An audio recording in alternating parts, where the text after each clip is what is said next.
ओम श्री परमात्मने नमः। ओम नमो नारायण। ओम नमो नारायण। पौष मास महात्म्य अध्याय 18 की कथा सुनेंगे आज। पिछले अध्याय की कथा में आप सबने सुना था कि सुदेव ब्राह्मण के पुत्र की मृत्यु हो गई। उस कारण सुदेव और उसकी पत्नी विलाप करने लगे। अब आज उससे आगे की कथा सुनते हैं। ओम श्री कृष्णाय नमो नमः। इस प्रकार उस ब्राह्मण सुदेव के विलाप को सुनकर दशों दिशाओं में गरजता हुआ अकाल मेघ वहां आया।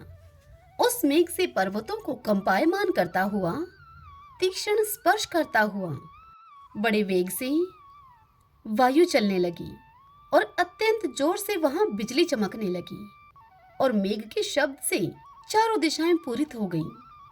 इस प्रकार 1 मास तक ऐसा जल बरसा कि सारी पृथ्वी जल से भर गई, परंतु पुत्र शोक की अग्नि से तपे हुए उस ब्राह्मण को कुछ भी मालूम न हुआ। न उसने पानी पिया और न भोजन ही किया। पुत्र पुत्र इस प्रकार पुकारते हुए उसको सारा मास व्यतीत हो गया। वह मास श्री कृष्ण भगवान का प्रिय पुरुषोत्तम मास था। सो अनजाने में ही उस ब्राह्मण से पुरुषोत्तम मास की सेवा हो गई, जिससे अत्यंत प्रसन्न होकर भगवान श्री कृष्ण प्रकट हुए। उस समय मेघ बरसना बंद हो गया। फिर उस ब्राह्मण ने श्री कृष्ण भगवान को देखकर शीघ्र पुत्र को पृथ्वी पर रखकर स्त्री के सहित श्री कृष्ण भगवान को दंडवत नमस्कार किया और हाथ जोड़कर श्री कृष्ण भगवान के आगे बैठ गया।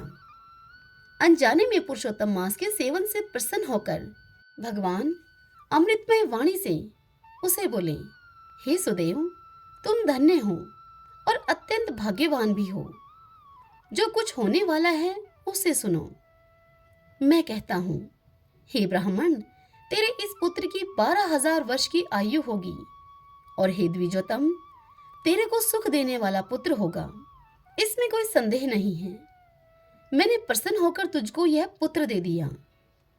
श्री नारायण कहने लगे नारद जी से, हे नारद, भगवान के इतना कहने पर उस ब्राह्मण का पुत्र जीवित होकर उठ बैठा और ब्राह्मण और उसकी स्त्री दोनों ही पुत्र को देखकर महा आनंदित हुए।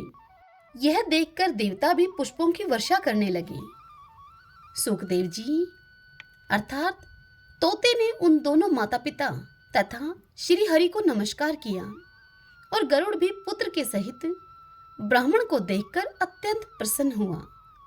तब ब्राह्मण आश्चर्ययुक्त होकर श्री हरि को नमस्कार करके हाथ जोड़कर गदगद वाणी से संशय काटने वाले आनंद सहित भगवान से यह पूछने लगा कि हे भगवान, मेरे 4,000 वर्ष तक निरंतर महाकठिन तप करने पर भी आपने जो कठोर वचन मुझसे कहे थे कि मेरे 7 जन्मों में भी पुत्र का सुख नहीं है, उस वाक्य के उल्लंघन का हेतु और मरे हुए पुत्र को जीवित करने का क्या कारण है?